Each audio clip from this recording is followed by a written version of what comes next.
I know what it can be like to be on the other side of this. Like, you are scrolling, you're seeing all these people being successful with UGC, you are seeing people live your dream life. And we don't as often share some of the hurdles that we go through. So, I'm sharing a story today of what happened with my UGC journey and how I very easily could have spiraled because of it, and why I didn't, and what I did instead.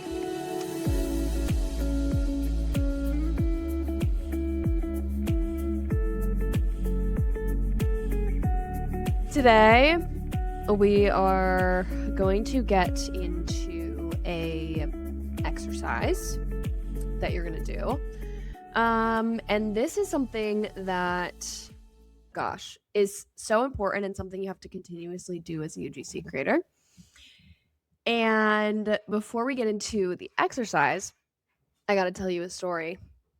Because I know what it can be like to be on the other side of this microphone, this podcast, and be like, you are scrolling, you're seeing all these people being successful with UGC, you are seeing people live your dream life, you're seeing people succeed because we're sharing successes, we're sharing tips, we're sharing all that.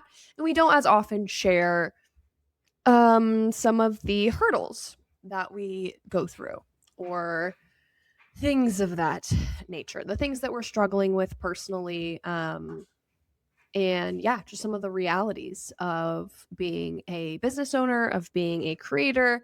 So I'm sharing a story today of what happened in Q1 for me personally with my UGC journey, and how I very easily could have spiraled because of it,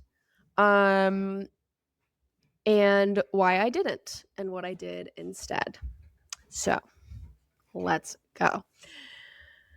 The story is, and if you listen to the Q1 income recap, you got a little taste of this story, but basically in Q1, I did not land that many UGC deals from pitching. And I land maybe like a third of my deals from pitching, a third from inbounds, a third from returning clients typically. So I was still landing UGC deals. I still made money. But it wasn't necessarily as much as I am used to or would have liked. But I also was barely putting any time into it. Like, I didn't do any personalized pitches in Q1. It was all through my Bento VA. I went and had a look at my Bento VA. Again, very hands off. I was barely even paying attention to the pitching that was happening. I was just replying to emails when they came in, but I wasn't getting very many responses. And I noticed that I wasn't spending that much time responding to emails. And so eventually I go into Bento and I'm like, what's going on here? And come to find out, basically, Bento in Q1 had only been pitching hotels, in-person experiences, things like museums, tourism boards, stuff like that. And that's totally fine and great. And also just goes to show there's so many of those out there because Bento sends 300 pitches a month for me.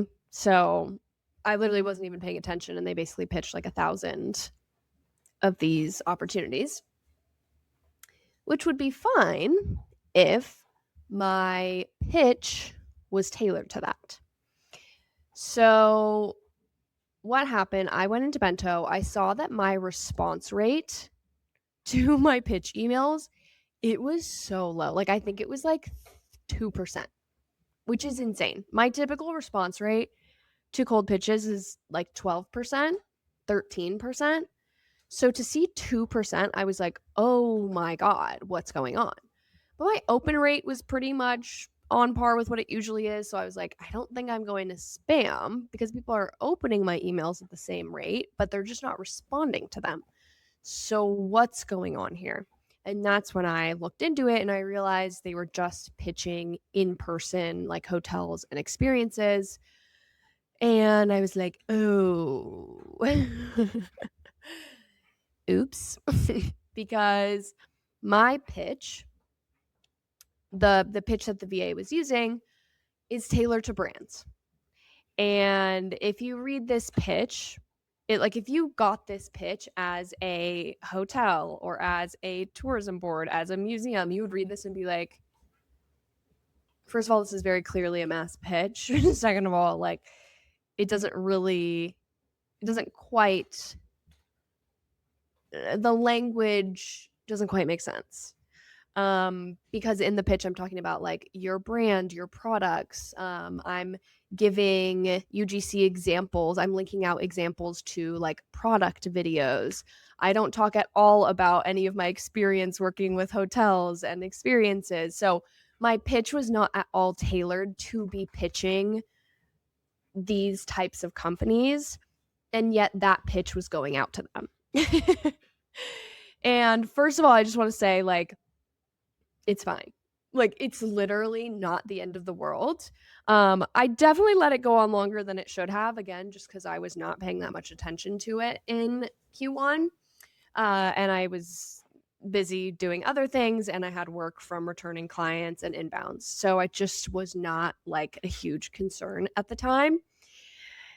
And it just goes to show, like, no matter what level you're at in your UGC journey, there's always going to be things like this that come up, right? Like little hiccups, oopsies, things that happen that you're like, oh shit.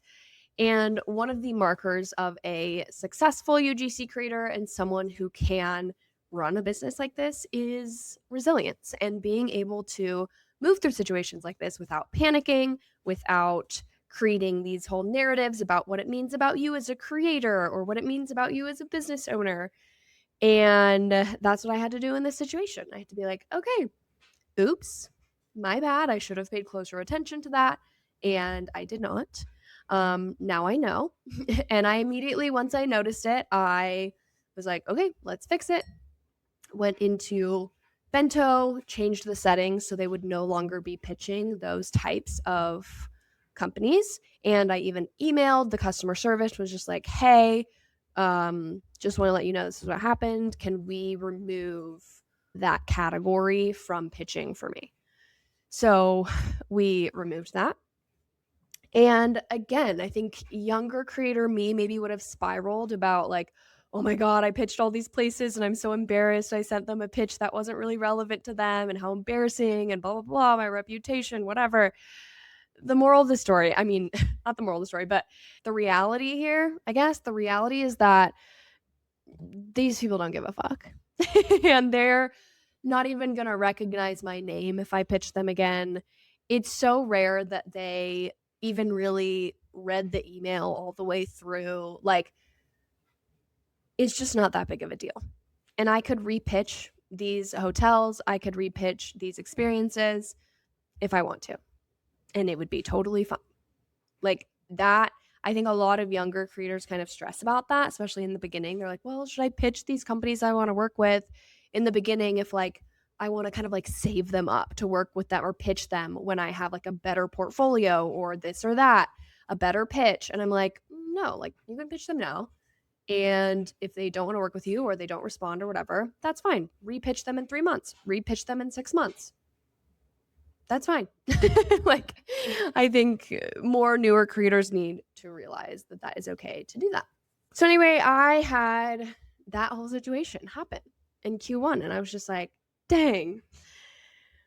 The thing is, I still, from those pitches, actually landed one free gifted hotel stay, which I ended up doing like a staycation. It was super fun. I got a free facial and 2 free nights at this really nice resort in Colorado. And then I also ended up getting a package deal with a hot springs resort here in Colorado to do 4 UGC videos for them. And that's a $3,000 contract. And so even though it was like, oops, fucked up that, like I still landed some things with it. Like You don't have to be perfect to land deals. You don't have to have the perfect pitch. If you're the right fit that they're looking for, those opportunities are going to find you. And I think that was like a cool reminder of that as well. So, yeah, when that situation happened, I had to reframe it. So, when something like that happens, it's very easy to spiral. It's easy to go, oh my God, I'm an idiot. I am a bad business owner. I this, that, or the other. Or before you even see the data, like before I clicked in to understand what was going on, I could have spiraled and been like, oh my gosh, cold pitching doesn't work anymore. My pitch sucks. People don't want to work with me, blah, blah, blah. I could have made up all of these stories when there actually was just data that I could go and look at and figure out what was going on, look at the solution, fix it, and move on. And it doesn't have to mean anything about me. It doesn't have to mean anything about my business. It doesn't have to mean anything about my work ethic, my value, anything like that. Things like this just happen in business. That is life. And so I want you to practice this exercise. I did this with my girls inside of UGC Base Camp on our monthly mindset reset and goal setting call last week. And they loved the exercise. So I was like, I'll bring this to the podcast. And basically, what it is I want you to get out a notebook, take out your notes, and you're going to write 3 words: situation, story, reframe. Under situation, you're going to write a situation that has happened, whether it's something that has happened once, happened multiple times, something that you are afraid of happening. So, for example, for me, the situation would be my response rate was only 2% last month, and I didn't land as many deals as I would have liked. That's the situation. And then story. Under story, you're going to write basically what you would tell yourself initially about this. So like, what's the story that you tell yourself that might cause you to spiral? What are the negative thoughts? What are these initial things that go through your brain when this situation happens? So for example, UGC isn't working for me. My pitch must suck. I'm embarrassed. Maybe cold pitching doesn't work anymore. Brands don't want to work with me. Like, those are the stories that could have spiraled in my brain. And then reframe. And I want you to write a very clear reframe that you can repeat out loud to yourself to keep you from repeating that story. So, for example, things like this happen all the time in business. It is not a reflection of my worth or potential. It's just data that I can use to make changes in my business. I'm not the only one experiencing this, and it doesn't make me a failure. Just because I had a bad month of pitching doesn't mean pitching doesn't work anymore. I'm going to use this data to investigate all the reasons why this may have happened, and I'm going to test my theories. And so, again, it's just reframing it to be more logical and less emotional, because we're emotional beings. That is just life. That is how we move through life. It's how we move through relationships, and it's how we move through business. And so when we are able to take those emotions, extract the story from what is causing those emotions, and then present ourselves with a gentle, kind, logic-based reframe, we're able to actually reprogram our brain and tell ourselves a different story. So then the next time this happens, we're going to have a way to ground ourselves and to reframe the situation and to not spiral, right? So I encourage you to do this with at least 3 to 5 situations, just so you can really get in the habit of understanding what it looks like to reframe these situations. And it's just going to help you, because when these actual situations do come up again in the future, you can be like, oh, I have a reframe for this. And I mean, this is so much about just like body-based work, neuroscience, all this stuff is like, when you are able to stop being so reactive to things and actually just take a beat, take a breath, observe what's happening, observe your thoughts, observe your emotions, and then move from that place, you are going to have a much more successful business, but B, just a more enjoyable business and one where you don't feel anxious all the time, stressed. You're not feeling all these negative emotions around your business or your worth, your value, all those things. So there's a little reality, real-time story for you of a UGC creator who's been doing this for a long time, and just know that we also go through the struggles, and we have to constantly figure out ways to manage our business and to manage our emotions that come up as we do that. So, hope this episode was a helpful reframe and a way for you to just kind of maybe see beyond your small current situation and to expand out of that and see that, like, other people are dealing with this shit all the time, even the people that I look up to and learn from. And like, I'm sure you're not listening to this being like, oh my God, Maddie's a fucking idiot and she's a horrible UGC creator and she's never going to make money again with UGC and there's no way she's successful, blah, all this stuff. You probably just listen to this and they're like, oh my God, that sucks, but like totally makes sense and glad you figured that out. And you're going to be fine. So if you can look at yourself with those same eyes of like understanding and kindness and kind of the like more logical side of your brain, I swear it will do wonders for your UGC business. Yeah. Again, I did this exercise inside of UGC Basecamp with the women in there. If you are interested in joining the community and you want extra mentorship, support, community, like, it's literally the place to be. I'm so obsessed with just the community, the women inside of there. Oh my God, the tiniest dog is walking in front of me right now. It's so cute. I bet that thing weighs 2 pounds. That's insane. But yeah, you should come join UGC Basecamp because it's the fucking best. We have the best time in there. We set huge goals. The women are putting in the work and holding each other accountable.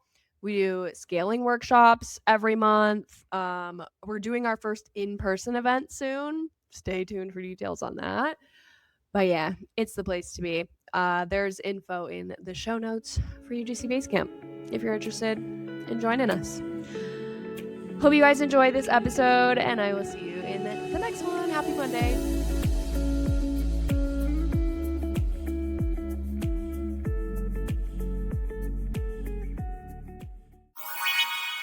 This podcast was produced by Your Girl Media.